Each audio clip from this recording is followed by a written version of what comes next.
Hello student, আজকে আমরা class 12-এর স্থির তড়িৎ বা ইলেকট্রোস্ট্যাটিক্স পর্যায়ের সর্বশেষ যে চ্যাপ্টার অর্থাৎ ক্যাপাসিট্যান্স এবং ক্যাপাসিটার, ধারকত্ব এবং ধারক, এই বিষয়ে আমরা আলোচনা শুরু করব। ক্যাপাসিট্যান্স অ্যান্ড ক্যাপাসিটার, ধারকত্ব এবং ধারক। আমরা বাংলাতেই বলতে পারি যে ধারক হলো এমন একটা ব্যবস্থা বা এমন একটা ডিভাইস, একটা যন্ত্র যেখানে ধারণ করা হয়। তো এখানে কি ধারণ করা হয় না, এখানে তড়িৎ আধান বা তড়িৎ শক্তিকে ধারণ করা হয়। অর্থাৎ তার মানে in electrostatics, capacitor is a device or arrangement in which charge or electrical energy can stored, যেখানে আধান, তড়িৎ আধান কিংবা তড়িৎ শক্তিকে স্টোর করে রাখা হয়। আর ধারকত্বটা কি না, ধারকত্ব মানে কতটা ধারণ করতে পারে, তার ধারণ ক্ষমতা, এটাকে বলা হয় ধারকত্ব। তো আমরা এমনিতে যদি ভাবি যে প্রত্যেকটা পরিবাহী তারা কম বেশি কিন্তু তড়িৎ ধারণ করতে পারে, তার মানে তাদের প্রত্যেকেরই অল্প স্বল্প তড়িৎ ধারকত্ব রয়েছে। কিন্তু শুধুই একটা পরিবাহী ধারক, অ্যাকচুয়ালি আমরা এটা প্র্যাকটিক্যাল পারপাসে, কারণ ধারক একটা খুব ইম্পর্টেন্ট জিনিস। বর্তমান যে তড়িৎ বিজ্ঞান, সেখানে কিন্তু ধারকের ভূমিকা, অর্থাৎ ধারকের ভূমিকা কিন্তু অসাধারণ। অর্থাৎ তোমার ইলেকট্রনিক্স কিংবা কম্পিউটার সায়েন্স ইত্যাদিতে ধারক ভীষণ একটি গুরুত্বপূর্ণ একটি এলিমেন্ট। ফলে ধারক সম্পর্কে আমাদের জানতে হবে। তো আমাদের উদ্দেশ্য হচ্ছে যে অল্প পরিসরে, অল্প জায়গায় আমরা বেশি পরিমাণে তড়িৎ শক্তি কিংবা তড়িৎ আধান যদি আমরা স্টোর করে রাখতে পারি, তাহলে প্র্যাকটিক্যালি সেটাকে আমরা একটা ধারক বলবো। তো সাধারণত পরিবাহীকেই এই কাজটা করা হয়। তাই আমরা বললাম যে কোনো একটা পরিবাহী তার অল্প বিস্তর হচ্ছে ধারণ ক্ষমতা, তড়িৎ ধারণ ক্ষমতা আছে, তাই সেটা একটি ধারক। তো যেহেতু আমরা পরিবাহী নিয়ে আলোচনা শুরু করছি, তাই আমরা একটুখানি রিক্যাপ করে নিতে চাই যে পরিবাহীর যে আহিত পরিবাহী, সেই আহিত পরিবাহীর স্থির তাড়িতিক অবস্থায় অর্থাৎ ইলেকট্রোস্ট্যাটিক কন্ডিশনে কিছু বৈশিষ্ট্য রয়েছে। যেমন আমরা জানি যে কোনো একটা পরিবাহীর অভ্যন্তরে কোনো তড়িৎ ক্ষেত্র বা কোনো তড়িতাধান থাকতে পারে না। পরিবাহীর ভিতরে তড়িৎ ক্ষেত্র বা তড়িতাধান থাকতে পারে না, তা আমরা এর আগেই দেখেছি, প্রমাণ করেছি। আমরা দেখেছি যে পরিবাহীর যে আধান, সেই আধান কিন্তু উপরিতলে থাকে। পরিবাহীর উপরিতলে পরিবাহীর সমগ্র আধান হচ্ছে যে তলের ওপরেতে ছড়িয়ে থাকে। তো যদি এটা সুসমতল হয়, তাহলে এর যে আধানের ক্ষেত্র ঘনত্ব তা কিন্তু একই হয় পুরো পরিবাহী জুড়ে, প্রতিটা বিন্দুতে। কিন্তু যদি সুষম না হয়, তাহলে কিন্তু বিভিন্ন বিন্দুতে বিভিন্ন হতে পারে। যেমন আমরা বলতে পারি যে একটা গোলকের ক্ষেত্রে যদি আমরা পরিবাহী গোলকে যদি আধান দিই, তাহলে গোলকের উপরিতলে যে আধান থাকবে তার ক্ষেত্রফল ঘনত্ব প্রত্যেকটা বিন্দুতে কিন্তু সমান, কারণ গোলক একটি সুষম পরিবাহী, সুসমতল।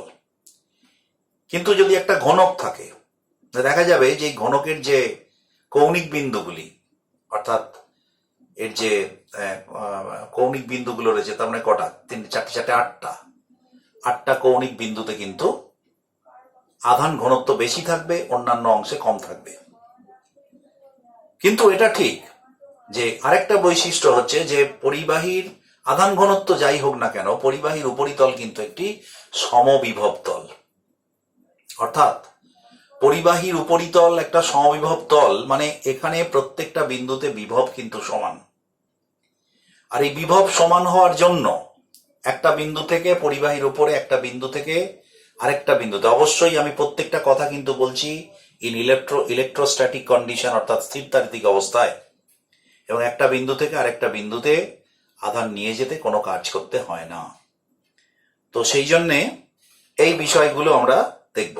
দ্বিতীয়ত, যেহেতু এটা একটা সমবিভব তল, তাই এর মানে উপরিতলে যে তড়িৎ ক্ষেত্রের বা তড়িৎ ক্ষেত্র প্রাবল্যের যে অভিমুখ, সেটা কিন্তু তলের সঙ্গে সর্বদা লম্বভাবে থাকে, তলের সঙ্গে সর্বদা লম্বভাবে থাকে।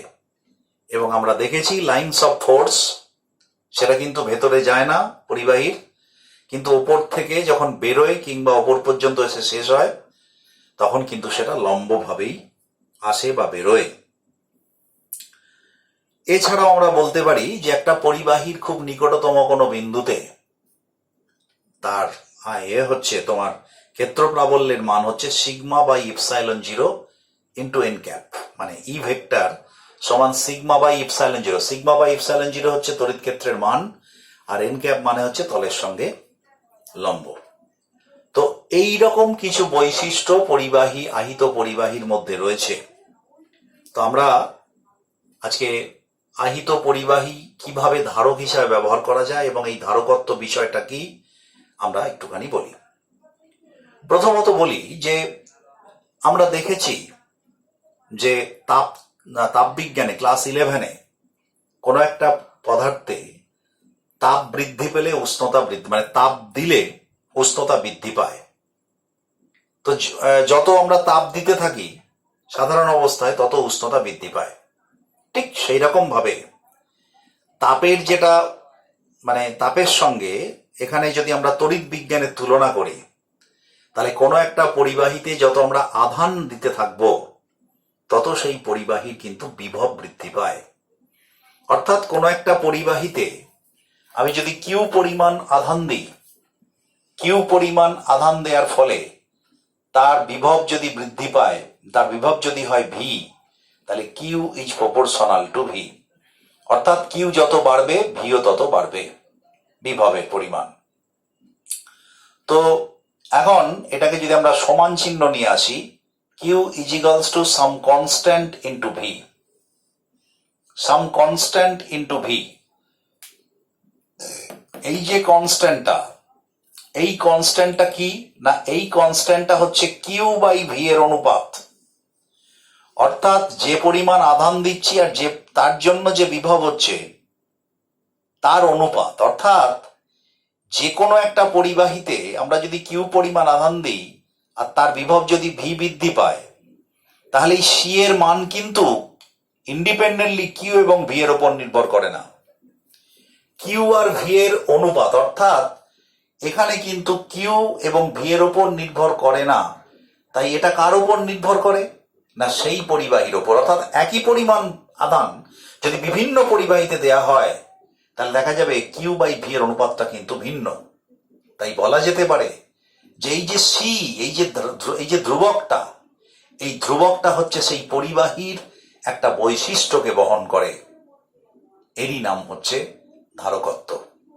কি করে বুঝলাম আমি ধারকত্ব বলবো না, এখন লক্ষ্য করার বিষয় যে আমরা দেখতে পাচ্ছি Q is equals to CV, if V is equals to 1, যদি একক পরিমাণ বৃদ্ধি করা হয় ভি এর মান, তাহলে Q is equals to C. অর্থাৎ এটা বিভিন্ন পরিবাহীর ক্ষেত্রে বিভিন্ন। অর্থাৎ বিভিন্ন পরিবাহীর যদি 1 ভোল্ট, আমি যদি এসআই এককে বলি, তাহলে 1 ভোল্ট বিভব বৃদ্ধি করতে যত পরিমাণ আধান লাগে, যত কুলম্ব আধান লাগে, সেই পরিমাণটা কি বলা হচ্ছে, সেই পরিবাহীর ধারকত্ব, সেই পরিবাহীর ধারকত্ব। তো তার মানে ধারকত্ব হচ্ছে যে কোনো পরিবাহী, ঠিক তাপধারকত্বের মতোই, যে কোনো বস্তুর তাপধারকত্ব কি বোঝায় না একক ডিগ্রি উষ্ণতা বৃদ্ধি করতে যে তাপ দিতে হয়, এখানেও তাই, একক বিভব বৃদ্ধি করতে যে আধান দিতে হয় তারই নাম হচ্ছে তড়িৎ ধারকত্ব, আর ওখানে ছিল তাপ ধারকত্ব। তো এখানে তাহলে এইটা হচ্ছে তড়িৎ ধারকত্ব। তো আমরা আজকে এই তড়িৎ ধারকত্ব নিয়ে আমরা আলোচনা করব, এবং আমরা তড়িৎ ধারকত্বের ওপর ভিত্তি করে ধারকত্ব কি করে বৃদ্ধি করা যায়, তো সেইভাবেই আমরা যে ডিভাইসটা তৈরি করব তার নাম হচ্ছে ধারক। তো প্রথমে আমি ধারকত্ব সম্পর্কে আমরা একটুখানি দেখে নিই যে তাহলে ধারকত্ব কি না। ধারকত্ব হচ্ছে কোনো পরিবাহীর এমন একটি ধর্ম যা বলে দেয় সেই পরিবাহী কতটা তড়িৎ ধারণ করতে পারে। নিউমেরিক্যালি তড়িৎ ধারকত্ব বলতে বোঝায়, বা গাণিতিকভাবে তড়িৎ ধারকত্ব বলতে বোঝায় সেই পরিবাহীর তোমার বিভব এক একক বৃদ্ধি করতে যে পরিমাণ আধানের প্রয়োজন হয় তাকেই বলা হয় ওই পরিবাহীর তড়িৎ ধারকত্ব। তো এখন দেখে নেওয়া যাক যে তড়িৎ ধারকত্বের একক এবং মাত্রা। তড়িৎ ধারকত্বের একক এবং মাত্রা, ইউনিট অফ ক্যাপাসিট্যান্স। ক্যাপাসিট্যান্স, আচ্ছা এখানে একটু ডাইমেনশনও লিখে দিচ্ছি। Dimension and unit of capacitance, C is equals to Q by V. তো আমি প্রথম ডাইমেনশন বলি, তাহলে সি সমান কিউ বাই ভি এর ডাইমেনশন কি হবে? ভি কে আমরা জানি W is equals to V Q, তাহলে ভি সমান ডব্লিউ বাই কিউ, অর্থাৎ কৃতকার্য, এটা হচ্ছে বিভব, এটা হচ্ছে আধান, তার মানে ভি সমান ডব্লিউ বাই কিউ, ওখানে বসিয়ে দাও। তাহলে ডব্লিউ বাই কিউ, তার মানে এটা দাঁড়ালো কিউ স্কোয়ার বাই ডব্লিউ। তাহলে সি ইজ ইকুয়ালস টু, আমরা কিউ সমান কি জানি? আইটি, কারণ এখানে কিউ কিন্তু কোনো ফান্ডামেন্টাল ইউনিট নয়, আই কিন্তু ফান্ডামেন্টাল ইউনিট। আই মানে তড়িৎ প্রবাহ, তাহলে তড়িৎ প্রবাহ ইন্টু সময়, তার মানে কিউ স্কোয়ার মানে I square T square divided by W মানে M L square T to the power -2। তাহলে এটা যদি ওপরে তোলা হয় তাহলে M inverse L square T to the power 4 I square. এটা হচ্ছে ধারকত্বের মাত্রা। আই স্কোয়ার টি স্কোয়ার তো ওপরেই থাকলো, এখানে এমটা এম ইনভার্স এল স্কোয়ার ওপরে উঠে, L two the power -2, L two the পাওয়ার, এলটা ওপরে উঠলো, এল টু দি পাওয়ার -2, আর টি এখানে -2 আছে, ওপরে +2, উপরে উঠলে +4 হয়ে গেল, আর আই স্কোয়ার। তাহলে এটা হচ্ছে তোমার ধারকত্বের মাত্রা। এবার একক কি হবে আমরা দেখে নিতে পারি। তাহলে সি সমান কিউ বাই ভি, আমরা এসআই এককটাই মূলত ব্যবহার করব। ইন এসআই ইউনিট, কিউ মানে হচ্ছে কুলম, কুলম মানে হচ্ছে আধানের একক, আর ভি হচ্ছে ভোল্ট। এই কুলম পার ভোল্ট, ভোল্ট কথাটা এসছে ভোল্টা থেকে, ভোল্টা বিজ্ঞানী, ভোল্ট আর কুলম দুজন বিজ্ঞানীর নামের অনুপাত। এটা আরেকজন বিজ্ঞানীর নামের অনুপাত, নাম, সেটা হচ্ছে ফ্যারাড। অর্থাৎ এসআই পদ্ধতিতে সি এর একক হচ্ছে ফ্যারাড, FARAD, মানে ফ্যারাডে থেকে ফ্যারাড। তাহলে কুলম বাই ভোল্ট। আর ইএসি ইউনিটে কি হবে? ইএসি ইউনিটে আমরা লিখব আধান মানে ESU of charge, ESU of charge divided by ESU of potential, ESU of potential, তার মানে that is equal to ESU of capacitance. ESU of capacitance, এইটাকে আমরা আরেকটা নামকরণ করি 1 স্ট্যাট ফ্যারাড, 1 স্ট্যাট ফ্যারাড। এক ইএসইউ সমান হচ্ছে 1 স্ট্যাট ফ্যারাড, মানে ইএসইউ অফ ক্যাপাসিট্যান্সের আরেক নাম হচ্ছে 1 স্ট্যাট ফ্যারাড, মানে অ্যাকচুয়ালি স্ট্যাট ফ্যারাড। তার মানে আমরা দেখলাম যে এসআই মেথডে ক্যাপাসিটেন্সে বা ধারকত্বের একক হচ্ছে ফ্যারাড, আর ইএসইউ মেথডে হচ্ছে স্ট্যাট ফ্যারাড। এখন স্ট্যাট ফ্যারাডের সঙ্গে ফ্যারাডের একটা রিলেশন, খুব সুন্দর একটা রিলেশন হতে পারে। আমি এটা মুছে দিচ্ছি।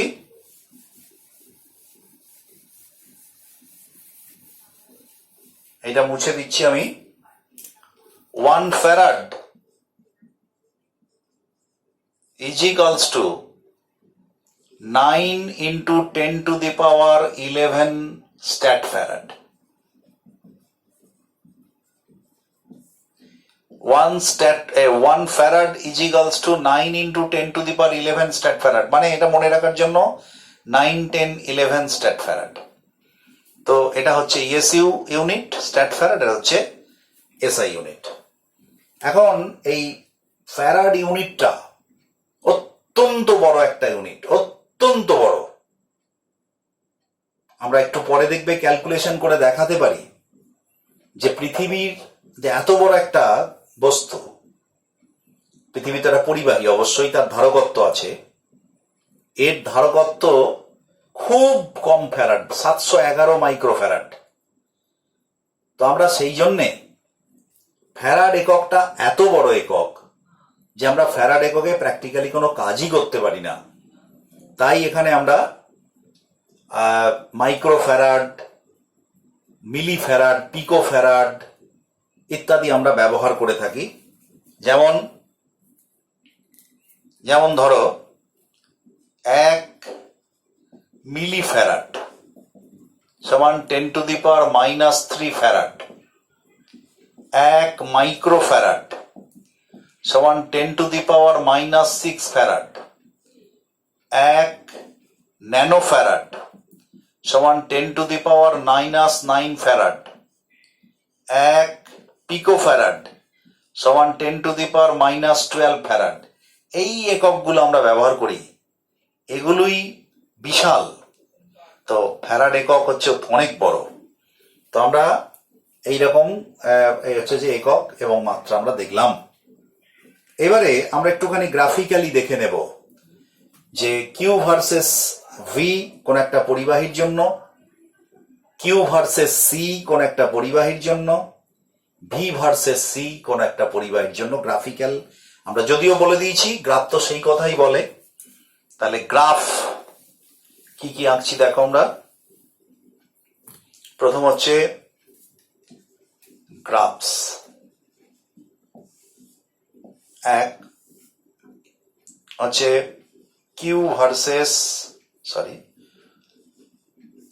Versus V.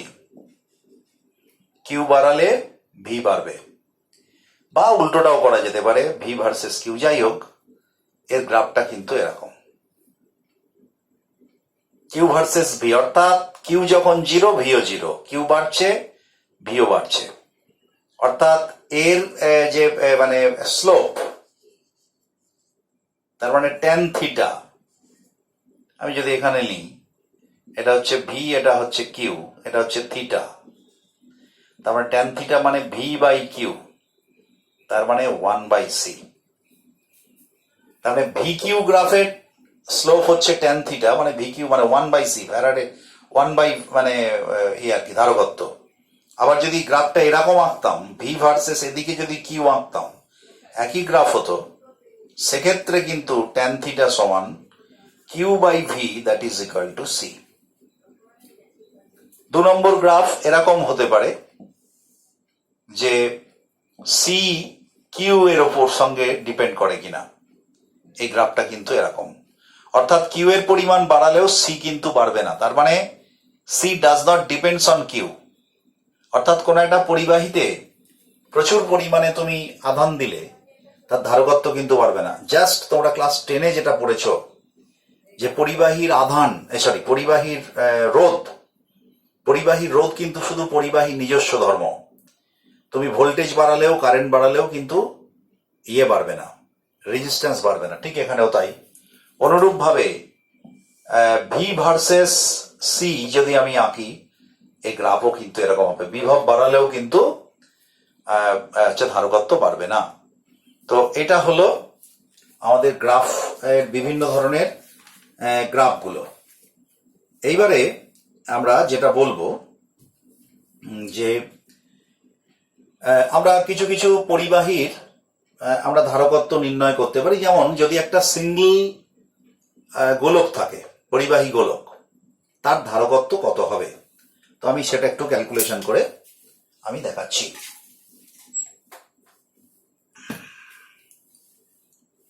প্রথমত আমি যেটা বলবো সেটা হচ্ছে, মুছে দিচ্ছি এটা।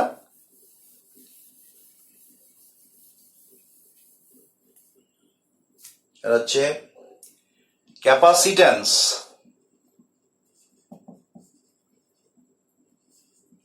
of a conducting sphere। একটা পরিবাহী গোলকের ধারকত্ব কত। তো ধরলাম এটা একটা পরিবাহী গোলক যার ব্যাসার্ধ আর, ঠিক আছে। আমি এতে কিউ পরিমাণ আধান দিলাম, তাহলে কি হবে, কিউ পরিমাণ আধান দিলে বিভব বৃদ্ধি পাবে। কত হবে বিভব? আমি এসআই পদ্ধতি দিয়ে যদি করি তাহলে V is equals to 1/4πε0 Q by R. এটা হচ্ছে বিভব, আমরা পড়েছি আগে। তাহলে V is equals to 1/4πε0 Q by R. তাহলে ধারকত্ব কত হবে? C is equals to Q by V. তার মানে Q by 1/4πε0 into Q by ভিটা ওপরে উঠে গেল, এই সরি আটটা ওপরে উঠে গেল। তার মানে কিউটা কেটে গেল। তার মানে সি ইজ ইকুয়ালস টু 4πε0 আর। এটা হচ্ছে ধারকত্ব। অর্থাৎ পৃথিবী এই গোলকের ধারকত্ব হচ্ছে সি সমান 4πε0 আর। অর্থাৎ তুমি দেখো 4πε0 যেগুলো কনস্ট্যান্ট, আর হচ্ছে ব্যাসার্ধ। তার মানে C is proportional to R. C is proportional to R, অর্থাৎ যত তুমি ব্যাসার্ধ বাড়াবে গোলকের তত ধারকত্ব হচ্ছে বাড়বে। তার মানে গ্রাফিক্যালি এটাকে আমরা এরকম হতে পারে, এদিকে গোলকের ব্যাসার্ধ আর এদিকে সি, তার মানে এরকম একটা গ্রাফ হতে পারে, সি ভার্সেস আর। আর মানে ব্যাসার্ধ, এটা হচ্ছে এটা। তো এখন ব্যাপার হচ্ছে, যেটা যদি আমরা সিজিএস পদ্ধতিতে করতাম তাহলে ভি সমান কত লিখতাম? কিউ বাই আর। আর তাহলে সি সমান কত লিখতাম? Q by V. তার মানে কিউ বাই কিউ, আর ওপরে আর চলে যেত, কিউ কিউ কেটে গেল, তার মানে সি সমান আর। দেখো লক্ষ্য করে, ইন এসআই ইউনিট, এটা সিজি, এই ইউএসইউ, এটা ESU. In ESU unit C is numerically equal to R. অর্থাৎ কোন গোলকের ব্যাসার্ধের যা সাংখ্যমান সেটা তার ধারকত্বের সঙ্গে সমান। এখন স্বাভাবিকভাবে ইএসইউ হচ্ছে সিজিএস এর মতো, তার মানে আর এর একক হচ্ছে সেন্টিমিটার, আর এখানে কিন্তু আর হচ্ছে মিটার। তাহলে আর এর একক যদি সেন্টিমিটার হয় তাহলে ধারকত্বের, ধরো 5 সেন্টিমিটার ব্যাসার্ধ বিশিষ্ট গোলকের ধারকত্ব কত? সোজাসুজি হচ্ছে 5 ইএসইউ, কারণ সি সমান আর। কোথায় না ইএসইউ মেথড। তাহলে 5 স্ট্যাট ফ্যারাড। তাহলে 5 স্ট্যাট ফ্যারাড যদি গোলকের ধারকত্ব করতে হয় তাহলে সেই গোলকের ব্যাসার্ধ কত হবে? 5 সেন্টিমিটার। এটা নিউমেরিক্যালি ইকুয়াল, কিন্তু জিনিসটা তো আলাদা, নিউমেরিক্যালি এটা সমান।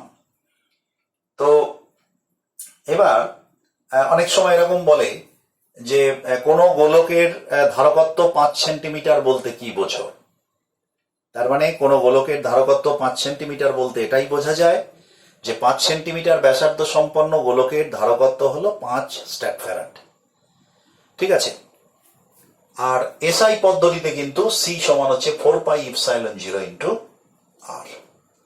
তো আমি এই প্রসঙ্গে আরেকটি কথা বলতে চাই, সেটা হচ্ছে যে আমরা যদি পৃথিবীকে একটা গোলক ধরে নিই তাহলে পৃথিবীর ধারকত্ব কত হবে তা কিন্তু আমরা এখান থেকে একটা ক্যালকুলেশন করতে পারি। আমি একটু মুছে দিই এটা।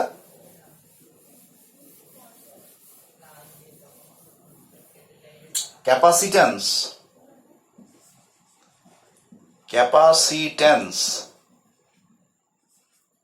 অফ আর্থ, এটা আরেকটু ভালো, ইলেকট্রিক্যাল ক্যাপাসিট্যান্স অফ আর্থ।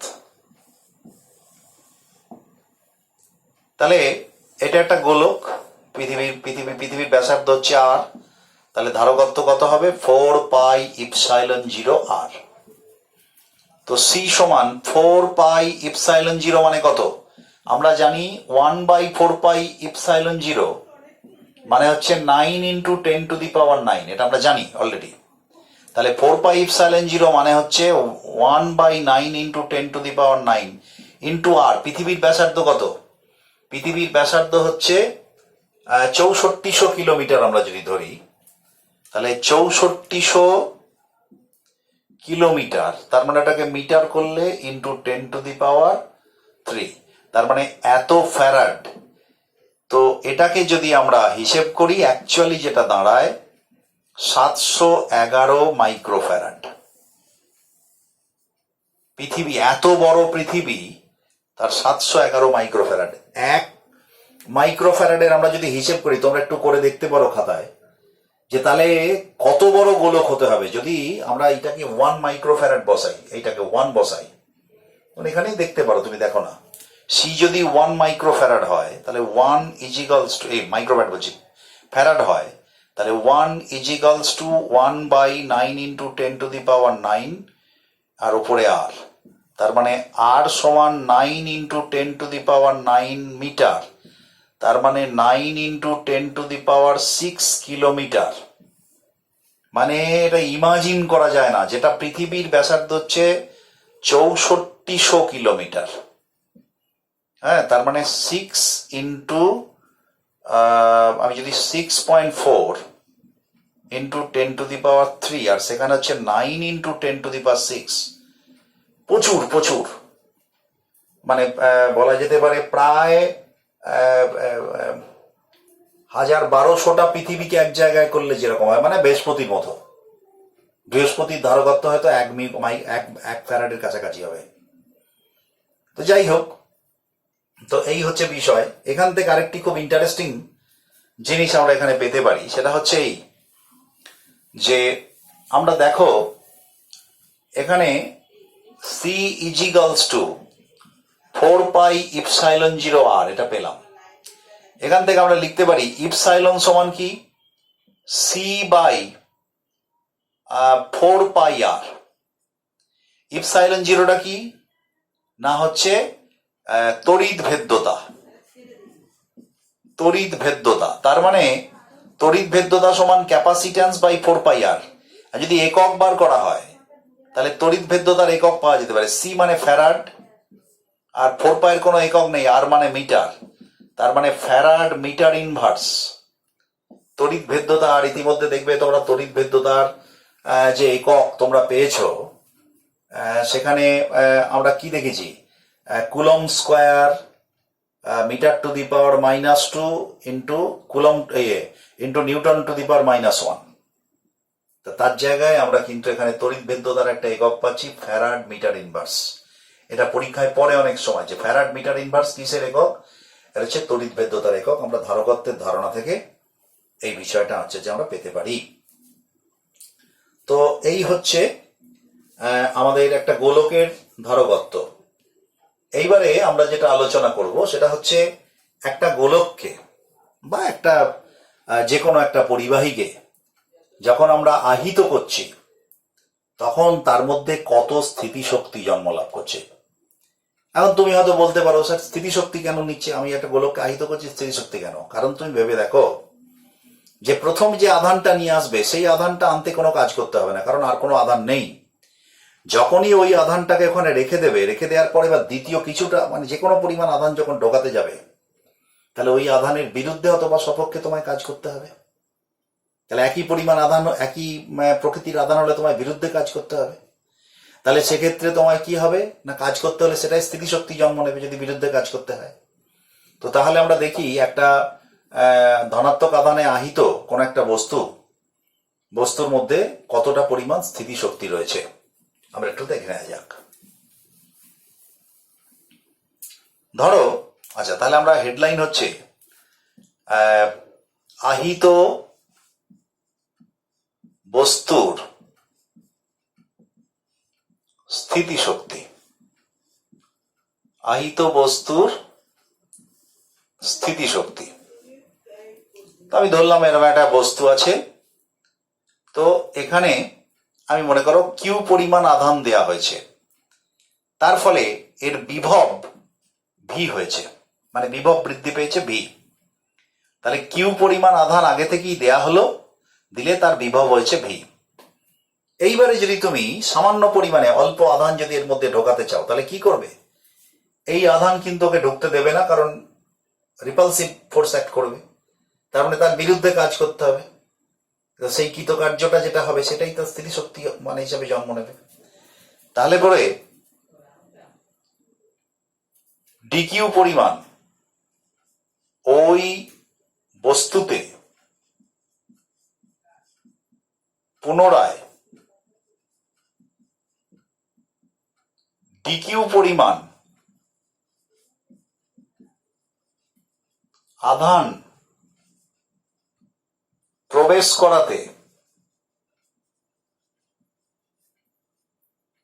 কৃতকার্য কত হবে? ডিডব্লিউ সমান ভি ইন্টু ডিকিউ।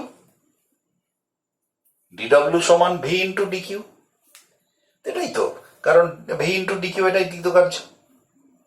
এবারে আমরা যদি এখানে এটা হচ্ছে কৃতকার্য, এবার যদি মনে করো আধানটা 0 থেকে কিউ পর্যন্ত আমি নিয়ে যাই, আর 0 থেকে যদি কিউ পর্যন্ত নিয়ে যাই, তাহলে টোটাল ওয়ার্ক ডান যেটা হবে সেটাই তার স্থিতিশক্তি। তাহলে ডব্লিউ সমান ইন্টিগ্রেশন ডিডব্লিউ সমান ইন্টিগ্রেশন, এখানে লিখছি ভি ডি কিউ। আমি মনে করলাম আধানটা 0 থেকে ছোট কিউ পর্যন্ত নিলাম, তাহলে W is equals to integration 0 to Q V D Q.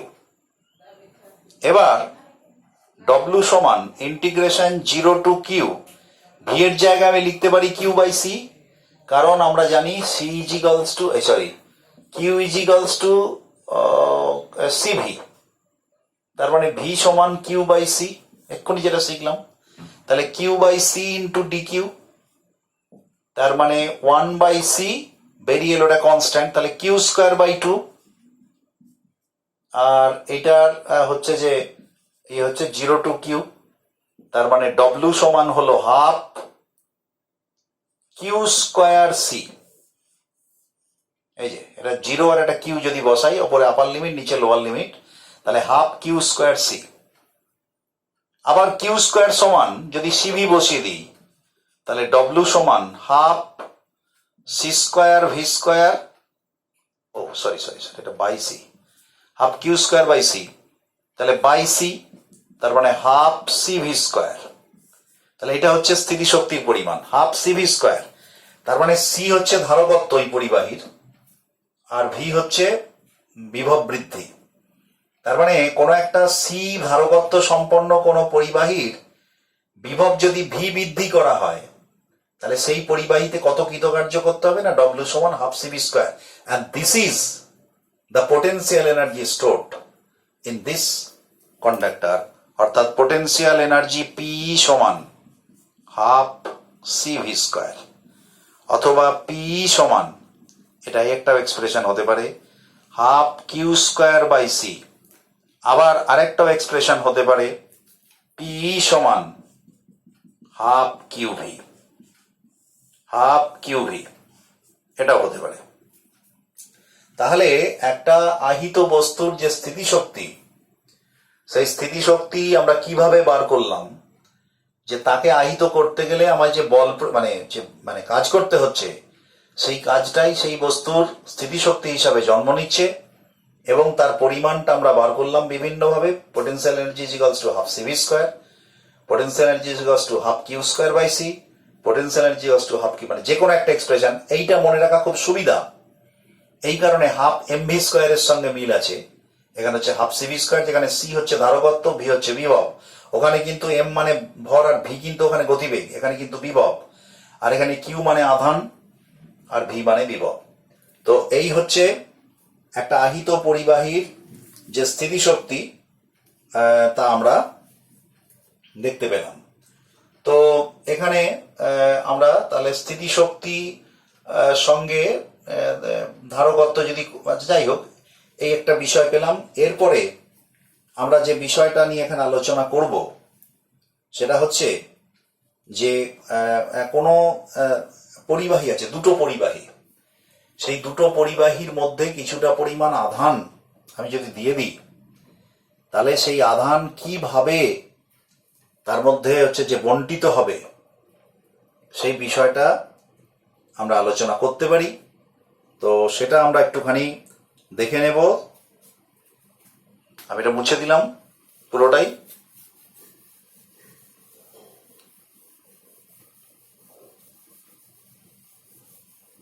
আচ্ছা, হেডলাইন হচ্ছে দুটি পরিবাহীর মধ্যে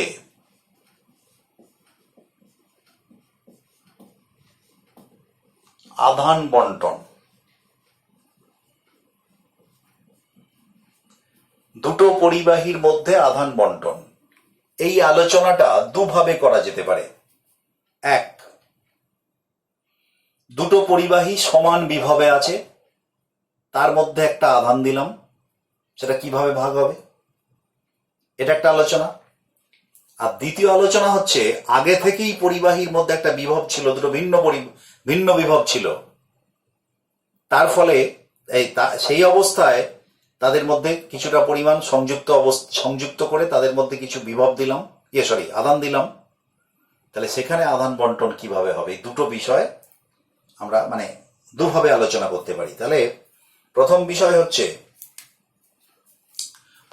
হচ্ছে পরিবাহী দুটি সমবিভব বা শূন্য বিভবে আছে। শূন্য বিভবেও থাকতে পারে, আবার সমবিভবেও থাকতে পারে।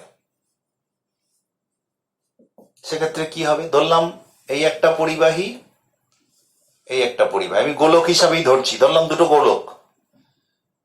তো এর ব্যাসার্ধ হচ্ছে R1, এর ব্যাসার্ধ হচ্ছে R2, এর ধারকত্ব ধরলাম C1, এর তড়িৎ ধারকত্ব C2। এবার এ দুটোকে কানেক্ট করে এদের মাঝখানে কিউ পরিমাণ আধান দিলাম। এখন এই কিউটা এ কিছুটা নেবে, এ কিছুটা নেবে, কতটা কি নেবে সেই হিসেবটাই কিন্তু এখন আমরা করব।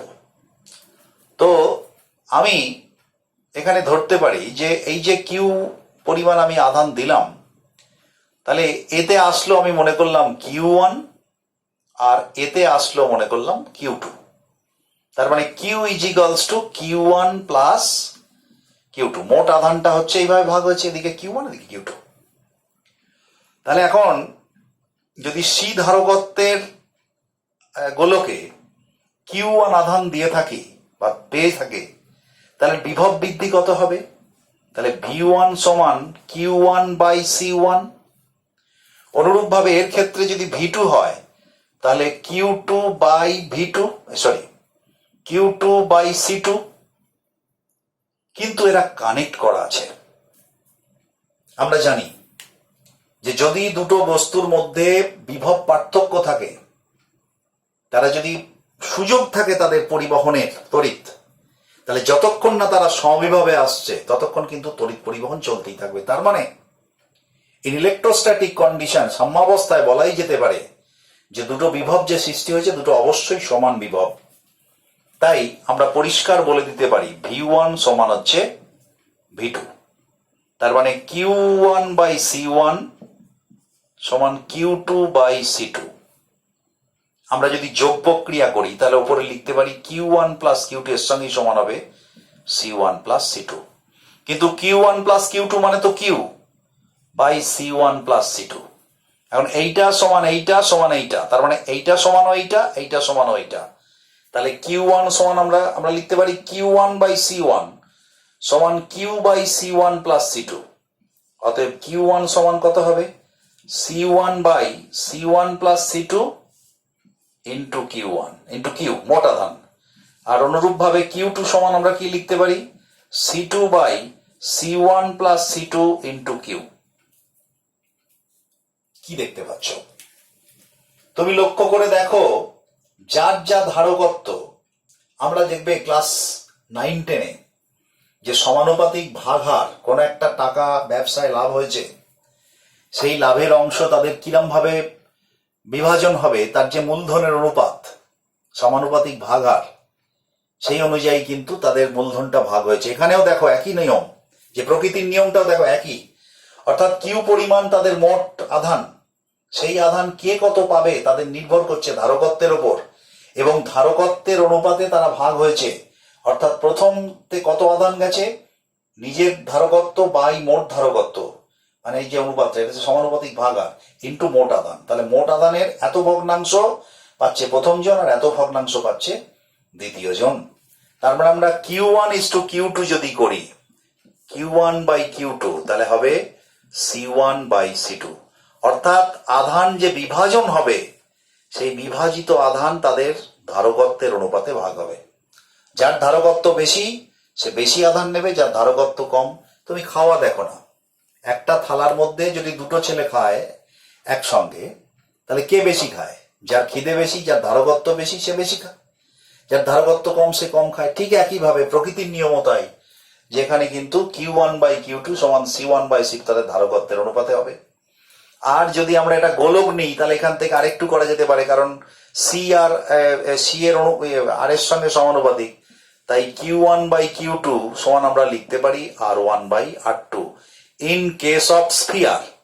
গোলকের ক্ষেত্রে কিন্তু এটা লেখা যায়, অন্য ক্ষেত্রে কিন্তু এটা জেনারেল। আর এটা যদি স্ফিয়ার নেই, যদি গোলক নেই, তাহলে সেক্ষেত্রে আবার এটাও লিখতে পারি যায় Q1/Q2 সমান R1/R2। তাহলে আমরা দেখলাম দুটো সমান বিভবের বস্তু কিংবা শূন্য বিভবের বস্তুতে যদি আধান দেয়া হয়, তাহলে সেই আধান তাদের যে মানে ধারকত্বের অনুপাত, সেই অনুপাতে তারা বিভাজিত হবে।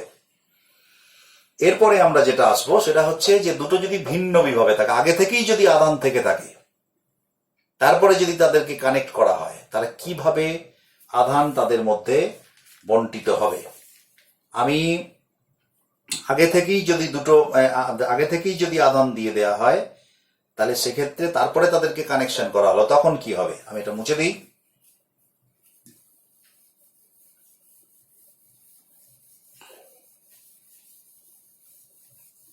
দ্বিতীয় কেস, পরিবাহী দুটি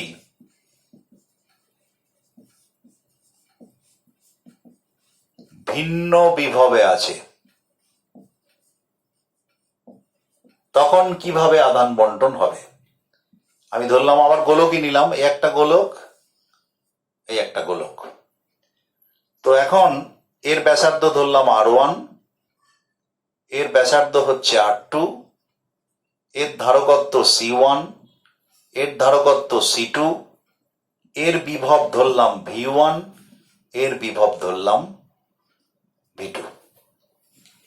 এইবারে দুটোকে কানেক্ট করে দেয়া হলো, তাহলে কি হবে? যার বিভব বেশি তার থেকে কম বিভবের দিকে আধান যাবে, দিয়ে দুটো সমান বিভব, এটাই তো নিয়ম। এর এর এর এই বিভব আমি জানি না, V1 আর V2 দুটো বিভব, তাহলে এখানে আমরা এর আধান কত আছে, তাহলে Q1 সমান আমরা লিখতে পারি ফর্মুলা অনুযায়ী C1V1, আর এখানে Q2 সমান C2V2। তাহলে মোট আধান কত? মোট আধান Q1 প্লাস Q2, তার মানে C1V1 প্লাস C2V2। আর এদের মোট ধারকত্ব কত? মোট ধারকত্ব একজনের C1, তাহলে C1 প্লাস C2। তাহলে পরে কমন বিভব কত হবে? সাধারণ বিভব, কারণ দুটোর মধ্যেই একই বিভব হবে, তার মানে মোট আধান বাই মোট ধারকত্ব, তার মানে C1V1 plus C2V2 by C1 plus C2। তার মানে C1V1 C2V2 মানে তো অ্যাকচুয়ালি Q, মানে Q1 প্লাস Q2 মোট আধান, Q by C1 plus C2। এইটা হচ্ছে তাদের সাধারণ বিভব। তাহলে এইবার বিভব মানে আধানের বন্টন হয়ে গিয়ে আমি মনে করলাম এর মধ্যে প্রথমে আধান ছিল Q1, এখন আধান হয়ে গেছে মনে করলাম Q1 প্রাইম, আর এর মধ্যে আধান হয়ে গেছে Q2 প্রাইম, তাহলে Q1 প্রাইম সমান কত হবে? সি ইন্টু বিভব। তাহলে এখন বিভব তো ভি, কমন বিভব হচ্ছে ভি, তাহলে C1 ভি। তাহলে C1 মানে কত হচ্ছে? C1 Q by C1 plus C2, এটা প্রাইম। আর Q2 প্রাইম কত? C2 ভি, তার মানে C2 Q by C1 plus C2। এখন দেখো দুটনের আধান বন্টন হয়ে গিয়ে তাদের অনুপাত কি হবে? Q1 prime by Q2 prime is equals to C1 by C2। অর্থাৎ তারা যদি ভিন্ন বিভবেও থাকে তাহলেও তাদেরকে যখন আমরা পরিবাহী দ্বারা যুক্ত করছি তখনও কিন্তু একইভাবে তাদের যে ধারকত্বের অনুপাত, সেই ধারকত্বের অনুপাতেই তারা কিন্তু আধানটা বন্টন করছে। তার মানে দুটো চালু ব্যবসা, সেই একই নিয়ম, অঙ্কের নিয়ম। দুটো চালু ব্যবসা, তাদের ভিন্ন ভিন্ন মূলধন, তাদের দুজনে তারা ব্যবসা চালাতে পারছে না বলে এক হয়ে গেল।